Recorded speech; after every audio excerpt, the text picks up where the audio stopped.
Happy Star Wars Day.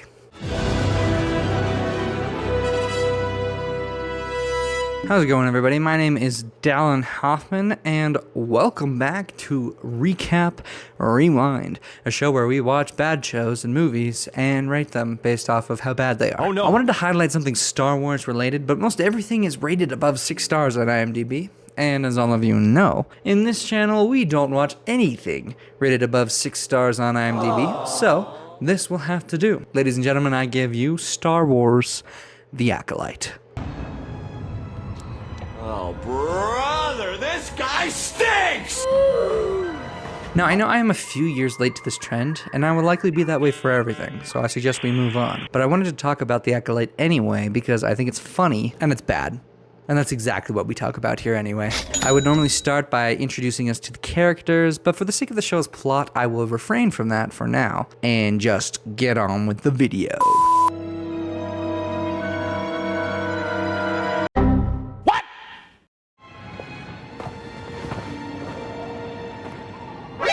Nani? So, we open with some girl, and she goes into this bar to find Jedi Master Endara just chilling out, having a grand old time. And she walks up to her without any introduction and demands a fight. We have unfinished business. Attack me with all your strength.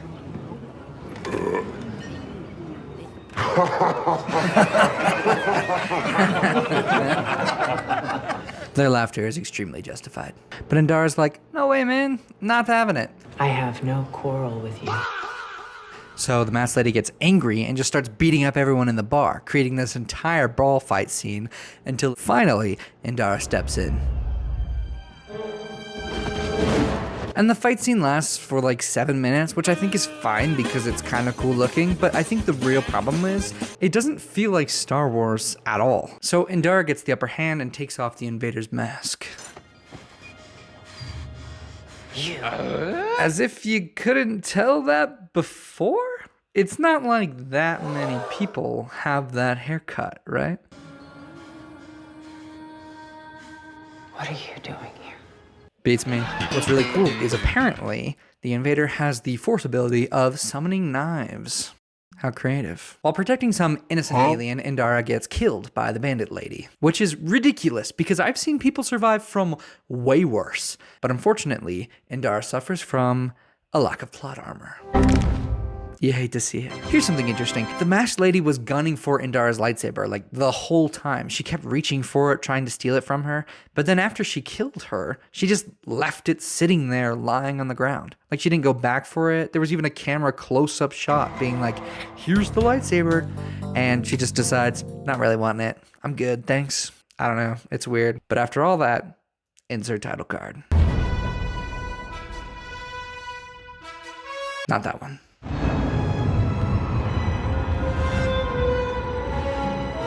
Okay, whatever. I'm not doing this again. So we cut to some random ship in space with what looks like the same character. But knowing Disney, it isn't. It's a secret though. Don't tell anybody yet. It's not supposed to happen. And here we learn our titular character's name, Osha. She works on a ship as a mechanic. And if you don't know what a mechanic is, sorry, not telling. Now Osha and some random guy outside are fixing something on the ship when it blows up, covering it in fire. Which is funny because they are in the vacuum of space. How is it on fire? Not really sure how that happens, but we're gonna move past this one. You get one free pass. This is your pass. Don't use it again. Okay? Good. Let's go. Osha gets a flashback of some bad fire-related memory that I'm sure we'll see by the end of the episode, and snaps out of it just in time to solve the problem with her droid, Pip. We see him like 2 times. It's not really important. At least not in the first episode. After all that goes down, some Jedi show up to interrogate Osha. One of them clearly has a mystery with her. George?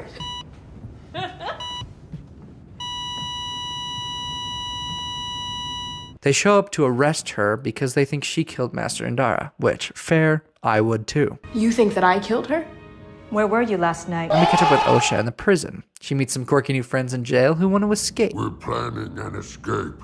She's too scared to try to escape, so she rejects their offer, but they continue the breakout anyway, and somehow it works perfectly. But since she said no, they run away, leaving her behind, which ends up being bad for them because they don't have plot armor. But Osha has to use the Force, but she can only use the Force sometimes because sometimes it doesn't even work. But good thing she gets it back when it's absolutely necessary for the plot for a limited time only. And she uses it to break herself and some other guy out of the prison that everyone else left behind. Pretty sad, right? But then he gets up and runs away, locking her in the room behind him, leaving her trapped once again inside the ship, which is now on fire because that's hilarious. The ship then crashes on an ice planet and we fade away to focus on some new characters. So there's this other Jedi named Master Soul, and he used to be Osha's master like 6 years ago or something like that. And he learns about her capture and her possible murder of a Jedi. And he's like, no way, couldn't be her, absolutely not true.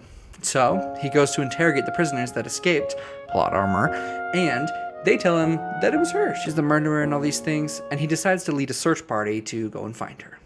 I request permission to go to Karlak and bring Osha in myself. You serious? Cut back to Osha. She's alive and somehow undamaged. But now she's stuck on Karlak, which is not good for her.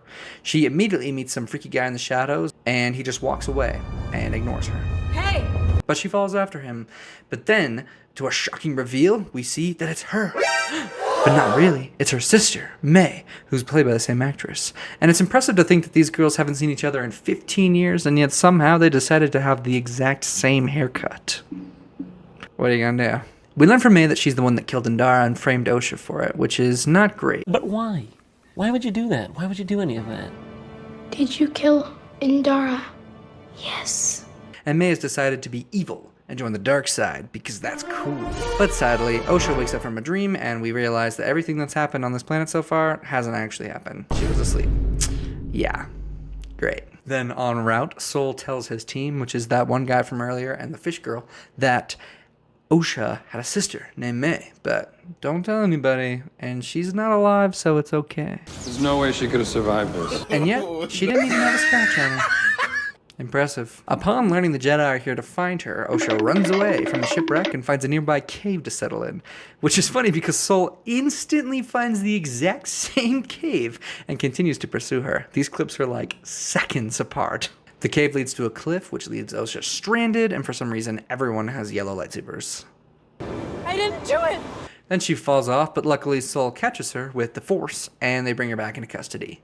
Nailed it. For the final scene, we watch May find some guy standing on a rock. I don't know, he pulls out a red lightsaber and monologues about how you can't kill a Jedi with a weapon, you have to kill the dream. If you attack a Jedi with a weapon, you will fail. An Acolyte kills the dream. I give up, that's Which it. is stupid because May just killed a Jedi with a weapon, but whatever. I'm not going to watch anymore, so let's just move on. I couldn't really be bothered to look too much into it, but I'm assuming the show is supposed to take place before the Clone Wars and the Skywalker saga, and that's why people have yellow lightsabers, because it's like an Old Republic kind of thing. But to be honest, I'm not entirely sure. The show feels more like a fan fiction than an actual Star Wars show, but I digress. Let's get to the ranking. They had a budget of $230 million, and I'm pretty sure they gave the writer's room a crispy $5 because they did not care at all. Overall, Rotten Tomatoes gave the show a 79%, which is hilariously compared to the audience score that has a whopping 19%. IMDb gave it 4.3, so overall, the show has gone down in history as the garbage tier Star Wars fanfiction that, for whatever reason, Disney produced. Was it entertaining? No, I mean, really not. I was bored the entire time. There's just nothing happening, and I bet that there will be more as the show goes on, but I'm not going to stick around. There was a point in time where a pilot episode meant something, that it was supposed to hook you on the rest of the show, and this one did not hook me, so I will not be coming back to it. It's not technically fair to rate this in the same tier list as my previous watch film. Go check that out if you haven't seen it already. It's fantastic. Because it's not a movie. But for the sake of simplicity, I'm going to say that all movies and shows will be treated equally in this list. So I'd chalk this up as a hysterical catastrophe and move on. Thanks for watching, guys. These videos take a long time to make, so if you liked it, let me know. I'd love to hear your thoughts and suggestions in the comments. Don't forget to subscribe if you like this kind of content, and I will see you again next time. Thanks for watching.